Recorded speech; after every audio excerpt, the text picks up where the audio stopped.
Hello എല്ലാവർക്കും നമസ്കാരം. പുതിയൊരു വീഡിയോയിലേക്ക് സ്വാഗതം. അപ്പോൾ ഓണത്തിന് തിരക്കൊക്കെ കഴിഞ്ഞ് എല്ലാവരും ബാക്ക് ടു വർക്ക് എത്തിയ ഒരു സമയമായിരിക്കും അല്ലേ? അപ്പം നമുക്കും വീണ്ടും നമ്മുടെ ബാക്ക് ടു ടോക്കിലേക്ക് എത്തിയാലോ? അപ്പം ഞാനിങ്ങനെ സംസാരിക്കുന്ന വിഷയങ്ങളൊക്കെ നമ്മളിങ്ങനെ വെറുതെ ഇരിക്കുമ്പോൾ ഒരു പോയിന്റ് ആയിട്ട് ഇങ്ങനെ മനസ്സിൽ തോന്നുന്ന കാര്യങ്ങളാണ്. അതൊക്കെ ജസ്റ്റ് ഇങ്ങനെ നോട്ട് ചെയ്ത് വെക്കും. അപ്പം അതിന് ഓരോന്നിനെ പറ്റിയിട്ടും സംസാരിക്കാൻ എന്തെങ്കിലുമൊക്കെ പോയിന്റ്സ് കിട്ടുന്ന സമയത്താണ് ഞാൻ നിങ്ങളുമായിട്ട് അത് ഷെയർ ചെയ്യുന്നത്. അല്ലാതെ കുറിച്ച് വെക്കുന്നതോ എഴുതി വെക്കുന്നതോ ആയിട്ടുള്ള പരിപാടികളൊന്നുമില്ല. ജസ്റ്റ് തോന്നുന്ന കാര്യങ്ങൾ സംസാരിക്കുന്നു. അപ്പം അതിന് നിങ്ങളുടെ അഭിപ്രായങ്ങളും കൂടി ഏറ്റവും വിലപ്പെട്ടതാണ്. പക്ഷെ ഞാൻ പറയുന്ന കാര്യങ്ങളൊക്കെ നിങ്ങളും കൂടി ഒന്ന് ചിന്തിച്ചാൽ കൊള്ളാമായിരുന്നു എന്ന് തോന്നുന്ന കാര്യങ്ങളാണ്. കാരണം എന്താണെന്ന് വെച്ചാൽ അതൊക്കെ ഇന്നത്തെ ഒരു ആനുകാലിക പ്രസക്തി നേടുന്ന വിഷയങ്ങളായതുകൊണ്ട് തന്നെയാണ് അങ്ങനെ. ഈ അടുത്ത് സ്വാതന്ത്ര്യ ദിനത്തിന് ലൈബ്രറിയുടെ ആഭിമുഖ്യത്തിൽ നമുക്കൊരു സ്പീച്ച് കോമ്പറ്റീഷൻ ഉണ്ടായിരുന്നു.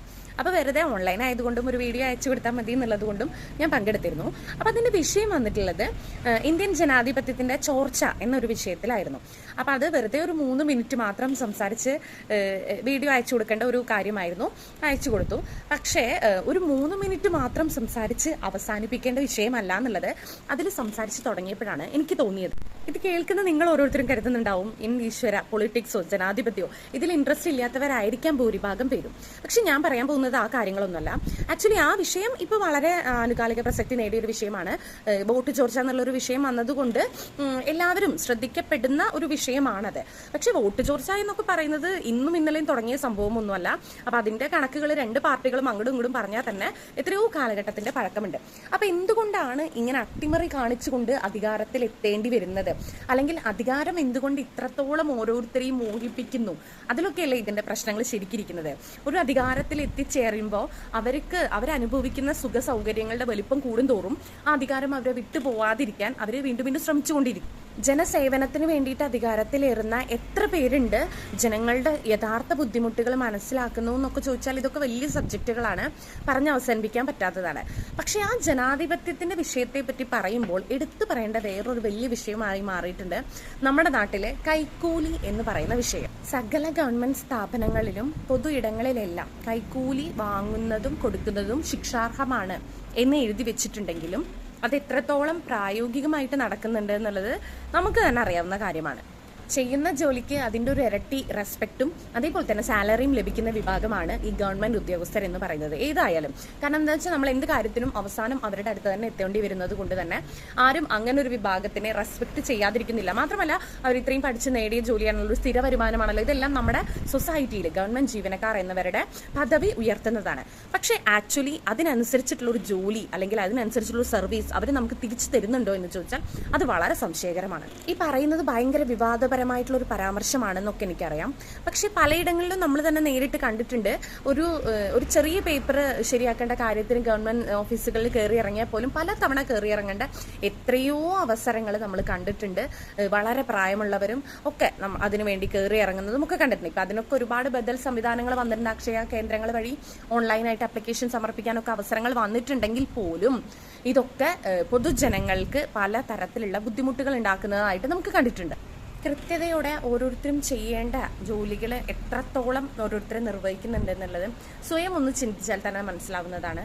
അതിനു പുറമെ പാരിതോഷികങ്ങളും മറ്റും കൈപ്പറ്റിയിട്ട് പോലും കൃത്യതയോടെ അത് ചെയ്യാതിരിക്കുന്നത് അതിലും വലിയ മോശമായിട്ടാണ് എനിക്ക് തോന്നുന്നത്.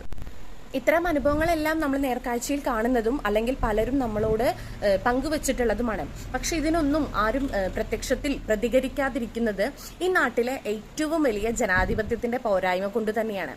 കാരണം ഒരു തവണ ഒരാൾ പ്രതികരിച്ചിട്ടുണ്ടെങ്കിൽ അയാൾക്ക് പിന്നീട് ഈ സൊസൈറ്റിയിൽ നേരിടേണ്ടി വരുന്ന ബുദ്ധിമുട്ടുകൾ അത്രത്തോളം മികച്ചതായതുകൊണ്ട് തന്നെയാണ് ഇവിടെ ആരും പ്രതികരിക്കാതിരിക്കുന്നത്.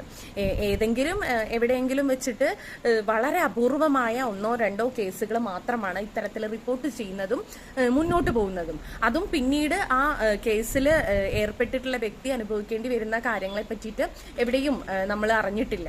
അപ്പം ലഭിക്കുന്ന അധികാരങ്ങൾ തന്നെയാണ് പ്രശ്നം. അവരവർക്ക് ലഭിക്കുന്ന അധികാരങ്ങൾ അനുസരിച്ചിട്ട് ഓരോരുത്തരും അവരവരെ കൊണ്ട് പറ്റാവുന്ന രീതിയിൽ ജനങ്ങളെ ചൂഷണം ചെയ്യുക എന്ന് മാത്രം വിശ്വസിച്ച് നടക്കുന്ന ഈ രാജ്യത്ത് ജനാധിപത്യം ഒരു കാരണവശാലും വളരില്ല എന്നുള്ളത് നമുക്ക് ഓരോരുത്തർക്കും വൃത്തിയായിട്ട് അറിയാം.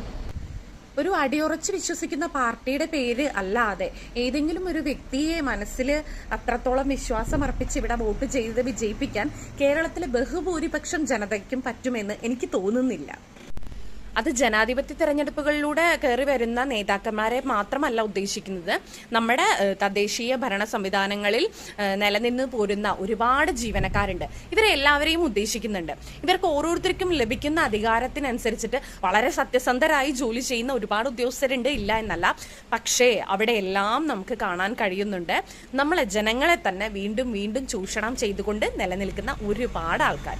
തെരഞ്ഞെടുപ്പ് രീതികളിൽ കുറച്ചും കൂടി ഒരു സ്വാതന്ത്ര്യ ആവിഷ്കാരം വന്നാൽ മാത്രമേ ഇനിയിപ്പോൾ ഇവിടെ ഒരു ജനാധിപത്യ സംവിധാനം എന്നുള്ള അടിയുറച്ച വിശ്വാസമൊക്കെ നിലനിൽക്കാൻ പോകുന്നുള്ളൂ. ഇനിയൊരു തെരഞ്ഞെടുപ്പ് കാലം കൂടി കേരളം അഭിമുഖീകരിച്ചുകൊണ്ടിരിക്കുകയാണ്. മതം പറയാത്ത, ജനങ്ങളെ ചൂഷണം ചെയ്യാത്ത, ജനങ്ങളിലേക്ക് എല്ലാ തരത്തിലും ഇറങ്ങിച്ചെല്ലുന്ന, കൃത്യതയോടെ ജോലി നിർവഹിക്കപ്പെടുന്നുണ്ടെന്ന് ഉറപ്പുവരുത്തുന്ന നല്ലൊരു ഭരണകൂടം നമുക്ക് മുന്നിൽ തുറന്നു കാട്ടട്ടെ. എല്ലാം കൊണ്ടും വ്യക്തി സ്വാതന്ത്ര്യം ആഗ്രഹിക്കുന്ന പുതുതലമുറയിലൂടെ അങ്ങനെ ഒരു നല്ല മാറ്റം ഇവിടെ ഉണ്ടാവട്ടെ എന്ന് മാത്രം ആഗ്രഹിച്ചുകൊണ്ട് ഈ പറയുന്ന കാര്യങ്ങളോട് നിങ്ങൾ യോജിക്കുന്നുണ്ടെങ്കിൽ നിങ്ങളുടെ അഭിപ്രായങ്ങൾ കൂടി കണക്കിലെടുത്തുകൊണ്ട് നമുക്ക് മുന്നോട്ട് പോവാം. താങ്ക്